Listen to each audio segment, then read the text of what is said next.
तस्स भगवतो अरहतो सम्मा संबुद्दस्स। नमो तस्स भगवतो अरहतो सम्मा संबुद्दस्स। नमो तस्स भगवतो अरहतो सम्मा संबुद्दस्स। साधु साधु साधु। पूजनीय कल्याण मित्र गुरुवंती जी को हमारा प्रणाम है। साधु साधु साधु। श्रद्धावान उपासक उपासिकागण, प्रातः में हम लोग अभ्यास कर रहे हैं संयुक्त निकाय का, जिसमें अनमतज्ञ संयुक्त का हम लोग अभ्यास कर रहे हैं। इस अनमतज्ञ संयुक्त संयुक्त में छठा सूत्र है सासप सूत्र। सासप यानी सरसों, ठीक है। सासप सूत्र, सरसों के बारे में, सरसों की उदाहरण उपमा देकर भगवान ने उपदेशित किया हुआ सूत्र का उपदेश। बड़ा ही छोटा, बड़ा ही सुंदर और हमें निरंतरता से चिंतन करने लायक यह सूत्र है, ठीक है। भगवान बुद्ध जी जब श्रावस्ती में विराजमान थे, तभी यह भगवान ने इस धर्म का उपदेश दिया है। भगवान के पास कोई एक भिक्षु अतको अन्यतरा भिक्षु ये न भगवान तेनु को संकमी। कोई एक भिक्षु भगवान बुद्ध जी के पास आया, भगवान बुद्ध जी को नमन किया। नमन करके वह भिक्षु एक और बैठ गया। एक और बैठा हुआ यह भिक्षु भगवान बुद्ध जी को इस तरह से प्रश्न पूछता है। क्या कहता है? कीव दिघोनुखो भांते कपोति। भांते, ये जो कल्प है, ये कल्प कितना दीर्घ है, कितना लंबा है करके पूछते हैं। तो भगवान बुद्ध जी उत्तर देते हैं कि भिक्षु, कल्प बहुत लंबा है। दीघो को भिक्षु कप्पो। भिक्षु, यह कल्प बड़ा दीर्घ समय है। सोन सुकरो संख्या तुम। इसे संख्या में बताना आसान नहीं है। इत्तकानी वस्सानी, की इसमें इतनी वर्ष है। इतिवा इत्तकानी इत्तकानी शतवस्सानी, इतने इतने 100 वर्ष, इतने इतने शतसहस्र, शतसहस्र वर्ष यानी इतने 100,000, इतने 100 लाख वर्ष है करके कहना कठिन है, मुश्किल है, यह सरल नहीं होगा। तो वह भंते भगवान को पूछता है, भगवान को कहता है, भगवान सक्कापन भंते उपमंका तुम थी। भंते, क्या उदाहरण दिया जा सकता है? क्या उदाहरण दिया जा सकता है? तो कहते हैं हाँ। अब देखो, आज वर्तमान में हम लोग देखते हैं ना कई बार कि लोग कहते हैं कि इतने मिलियन बिलियन साल हो गए पृथ्वी को बने हुए करके, है ना। कुछ कुछ मिलियन बताते हैं, मनुष्य की आयु को उतना बताते हैं। हमको मिलियन तो कहने में आसान लगता है, परंतु मिलियन का अर्थ वास्तव में हमको समझ में आता है? इतने करोड़ों वर्ष हो गए करके नहीं समझ में आता। पता ही नहीं चलता कि संख्या में कितने हैं करके, है ना। वैसे ही भिक्षुओं को भगवान भी बताते कि संख्या में कहने पर भी वह प्रकट नहीं किया जाएगा। वह नहीं कर सकते कि इतने वर्षों का है करके। हाँ, परंतु उदाहरण से एक बात समझ में आ सकती है, क्योंकि भगवान ने कल्प के बारे में क्या कहा है कि कल्प बहुत दीर्घ है। तो इस दीर्घ कल्प को दीर्घ रूप से समझना है। यदि किसी को पता चल जाए कि ठीक है, एग्जैक्टली इतने लाख, इतने करोड़, इतने इतने दिन का एक कल्प होता है, तो कोई अंतर आ जाएगा क्या उसमें? कोई अंतर नहीं आने वाला। इस कल्प के संख्या से जो हमें अभ्यास में लेना चाहिए, वह उदाहरण से बहुत सरल तरह से प्रकट होता है। इसीलिए भगवान बुद्ध जी उदाहरण बताने के लिए हाँ कहते हैं। सक्का भिक्खूति भगवा भगवान कहते हैं कि हाँ भिक्षु, उपमंग, उदाहरण देकर ये समझाया जा सकता है। भगवान उदाहरण देते हैं। भगवान कहते हैं से यथा भी भिक्षु, भिक्षु ऐसा समझो, आयसं नगरं, लोहे का एक नगर बना हो। योजनं आयामेन, लंबाई में 1 योजन।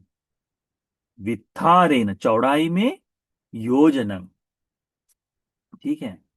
योजनं उब्बेदेन, ऊंचाई भी उसकी 1 योजन है। यानी कोई एक चौकोन लोहे का डब्बा बना हो, जिसकी लंबाई चौड़ाई ऊंचाई 1 योजन की हो। अब योजन के बारे में थोड़ा बहुत मात्राएं लोग कम ज्यादा करते थे, ठीक है ना। कुछ कई बार 6 किलोमीटर या 8 किलोमीटर का 1 योजन कहा जाता है, साधारणतः कहते समय इस तरह से कहते हैं। तो परंतु इतनी संख्या योजन की है करके थोड़ा सा संख्याओं में अंतर आ जाता है, परंतु साधारणतः 1 योजन यानी किलोमीटर भी पकड़ लो, या फिर 6 किलोमीटर भी पकड़ लो, या 8 किलोमीटर भी पकड़ लो, तब भी यदि उसका प्रमाण निकाल के देखेंगे तो बहुत विशाल हो जाता है। ठीक है, तो इसे कल्पना शक्ति से इस तरह से सोच कर देखो, क्या कहते हैं भगवान कि योजन भर लंबा, योजन भर चौड़ा, योजन भर ऊंचा लोहे का डिब्बा हो। और भगवान कहते हैं पुन्नंग सास पानंग गुलिका बद्धंग, पूरा का पूरा सरसों के दानों से भरा हुआ है। पूरा इतना दीर्घ, इतना बड़ा डिब्बा सरसों के दाने से भरा हुआ है। कितनी सरसों लगी होगी, है ना। इतना सरसों से भरा हुआ है। फिर भगवान कहते हैं ततो पुरिसो, तब कोई व्यक्ति वत्स सतस, वत्स सतस अच्चयेन, 100 वर्षों में, 100 वर्षों के बाद, हर एक 100 वर्षों बाद एकमेकं सासपं उद्धरेय, एक एक सरसों उठाकर बाहर फेंक दे। कितने वर्षों में, 100 वर्षों में एक बार, एक एक बार, यानी इस 100 वर्ष में एक सरसों उठाई बाहर फेंक दी, एक सरसों उठाई बाहर फेंक दी। तो इस तरह से एक एक सरसों वो बाहर कर दे। भगवान कहते हैं क्षिप्तरंखो सो भिक्खु, जल्दी भिक्षुओ, महासास परासी इमिना उपक्रमेन परिक्कयं पर्यादाय गच्छेय। इस प्रकार से उस भिक्षु के उपक्रम से, उपक्रम यानी क्रिया, ठीक है, उसे करने का जो प्रभाव, उसे कहते हैं, पाली में बड़ा सुंदर उपक्रम करके शब्द है। तो उसके उपक्रम से, उपक्रमेन महासास परासी, ये जो महा यानी विशाल सरसों के दानों की राशि है, राशि इसमें कहा है, सास परासी है ना, सास राशि।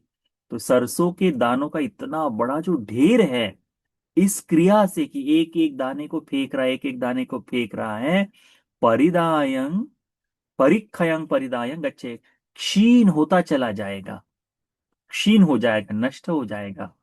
नत्वेव कप्पो, परंतु ये कल्प खत्म नहीं होगा, ये कल्प ऐसा खत्म नहीं होगा।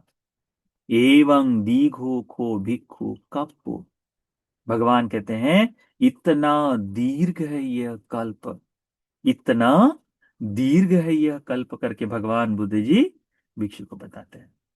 अभी एक सारा साधारणता से हम यदि देख ले, तो हमने इस तरह से सोचना चाहिए, कि आ, हम लोग घर में सरसों लेकर आते हैं, है ना, और रोज ही तड़के में सरसों डलती है हमारे यहाँ, ठीक है। परंतु हम उसको केवल स्वाद के लिए, हमारे चिंतन के लिए एक विषय आ सकता है, अच्छा कल्प का एक भाव, एक भाग इसमें, 100 वर्षों का कल्प का एक भाग ही सरसों में गया है। मैंने 10-15 तो इकट्ठा ही डाल दिए, फिर भी पिछले महीने लाई हुई सरसों अभी तक खत्म नहीं हुई है ना। पिछले महीने लाई हुई सरसों अभी तक खत्म नहीं हुई। तो भगवान जो बताते हैं कि 100 वर्षों में एक दाना फेंके और इतनी सरसों खत्म हो जाए, इतना दीर्घ कल्प का समय है, तो कल्प कितना विशाल होगा। और फिर उसमें हमको यही देखना है, क्या, कि इतनी विशाल कल्प में, इतने दीर्घ कल्प में हम लोग यहाँ जीवन जीते आए हैं। इतना लंबा, जिसका आयु से इसका उदाहरण यानी कहना बड़ा मुश्किल हो जाता है। कप्पानं नीको कप्पो संसितो, नीकं कप्पशतं संसितं, नीकं कप्पशतसहस्र संसितं, नीकं कप्पशतसहस्रं संसितं, कि इसे दीर्घ कल्प को, कि इतने वर्षों से, इतने वर्षों से, इतने इतने हजार वर्षों से, इतने इतने लाख वर्षों से कहना संभव ही नहीं हो पाता। इतना दीर्घ समय इस कल्प का है करके भगवान बताते हैं। तंग किस सही तू, इसका कारण क्या है? हम इस संसार में जो इतने दीर्घ काल तक संसरण करते हुए आए हैं, संसरण करते हुए चलते हुए आए हैं, कि इतने सौ इतने हजार वर्षों तक हम इस संसार में चलते हुए आए हैं, चलते हुए करते क्या आए हैं? केवल और केवल दुख ही भोगते आए हैं। तो भगवान कहते तंग किससे हेतु? भगवान कहते हैं अनमत गोयं भिक्खवे संसारो, यह संसार अनादि है, पुब्बा कोटि न पඤ्ඤायति, इसका आरंभ बताना, ज्ञात कर पाना संभव नहीं है। अविद्या निवर्णानं सत्तानं तन्ना संयोजनानं संधावस्तं संसरतं। अविद्या निवरणों से बंधा हुआ, घिरा हुआ, तन्ना संयोजनों से बंधा हुआ यह सत्व इस संसार में संसरण करते आ रहा है।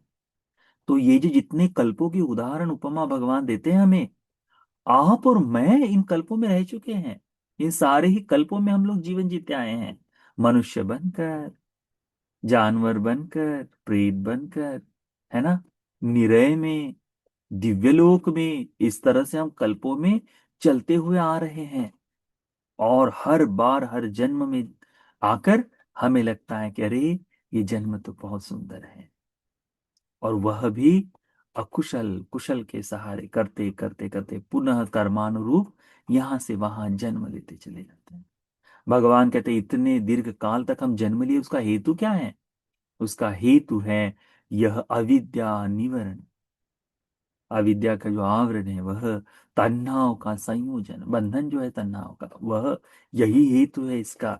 भगवान कहते एवं दीघरत्तं को भी ब्राह्मण, एवं को दीघरत्तं को भिक्खु, सत्व जो है भाई इतने दीर्घकाल तक भिक्षु दुखं पच्चनुभूतं, दुख को ही प्रत्यक्ष देखते हुए आया है।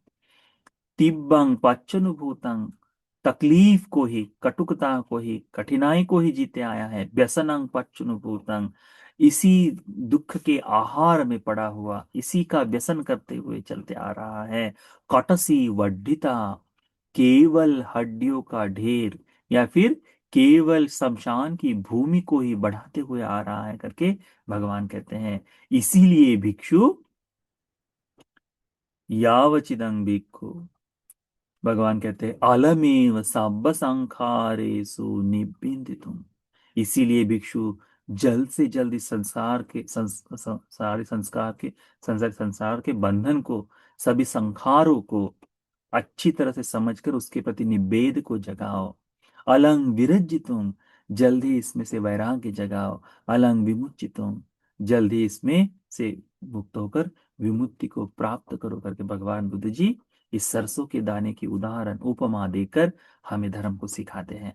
तो उपासक उपासिकागण, हमें इस भगवान की वाणी को ध्यान में रखते हुए जब जब हमें मौका मिले तब तक हमें चिंतन करना चाहिए कि देखो, सरसों बड़ी छोटी सी होती, बड़े छोटे छोटे दाने होते हैं, है ना। किसी को एक दाना उठाकर देखने के लिए कहे तो बड़ा मुश्किल, हम तो ऐसे ही उठाकर ऐसे फेंकते हैं। तो इतने दाने सरसों के, कल्पों कल्पों तक हमने दुख भोगा है। क्योंकि जितनी बार जन्म लेते हैं उतनी बार हमारे जीवन में बुढ़ापे का तो दुख है ही, बीमारी का दुख है ही, मृत्यु का दुख है ही। पता नहीं बुढ़ापे का दुख लगता है कि नहीं लगता, परंतु कहा तो जाता है कि बुढ़ापे का दुख है करके, है ना। बुढ़ापा दुखदाई होता है ना, दुखदाई होता है। बीमारी दुखदाई होती है ना, बीमारी दुखदाई होती है। मृत्यु, मृत्यु बड़ा दुखदाई होता है। अपनों से वियोग, हम जिसे माता पिता भाई बहन पति पत्नी पुत्र पुत्री ये कहते आ रहे, इन सब से छूटकर जाना है, सबसे छूटकर जाना है। फिर प्रियो से अप्रियो से संपयोग, जीवन में ऐसे लोग हमको मिलेंगे ही, न चाहते हुए भी हमको ऐसे लोग मिलेंगे जिनके साथ में रहने से हमें तकलीफ ही होगी, ये होगा ही। बस में जा रहे हैं, वहां चार लोग ऐसे मिल जाएंगे जो तकलीफ पहुंचाएंगे। ट्रेन में जा रहे हैं, जहां चार लोग मिलेंगे तकलीफ पहुंचाएंगे। घर परिवार में ही पति ठीक है तो सास ठीक नहीं, पति सास ठीक है तो ननद ठीक नहीं, है ना। या फिर सब कोई ठीक है, बहू ठीक नहीं। इस तरह से होता है कि नहीं। अप्रियो से जो संपयोग है ये होता ही होता है। कहीं भी शरीर की सारी चीजें हमें प्राप्त हो रही। हमें यही सोचना चाहिए, हर आयु में, हर जन्म में, यदि हम, ये भगवान यदि इसमें ये कह दिया होता कि एक एक सरसों एक एक जन्म है, तब भी, तब भी हम इतना जन्म ले चुके हैं, तब भी, तब भी ये सरसों खत्म हो जाती, हमारी जन्म की परंपरा खत्म नहीं होती, इतना दीर्घ है। तो भगवान ने तो कल्प के बारे में बताया, तो इस कल्पों में केवल हमने दुख ही देखते हुए आए हैं। सुख भी रहा है, बीच बीच में सुख भी रहा है, इसीलिए हमने धातु संयुक्त में क्या कहा कि केवल ये धातु दुख नहीं होती, इसमें सुख भी जुड़ा है, इसीलिए आसक्ति बनी हुई। परंतु बहुतायत से हमने दुख ही देखा है, इसीलिए इस दुख को जान लो, समझ लो, और इस सभी से, संसार से मुक्ति के लिए वैराग्य को जगाने का प्रयास करो। ठीक है, सब संखारेषु निब्बितुम, निब्बेद को जगाओ, अलंग विरजितुम, वैराग्य को जलाओ, जगाओ, अलंग विमुच्यतुम, तत्काल ही मुक्ति के लिए प्रयास करना आरंभ करो, तो हमारे लिए बड़ा लाभ होगा। ठीक, तो यह सूत्र का उपदेश हमें, इस भगवान ने जो सरसों की उपमा देकर जो उपदेश दिया है, वह उपदेश हमें भी कल्प की गहनता को समझने के लिए, दुख राशि को समझने के लिए उपकारी हो जाए। साधु साधु साधु।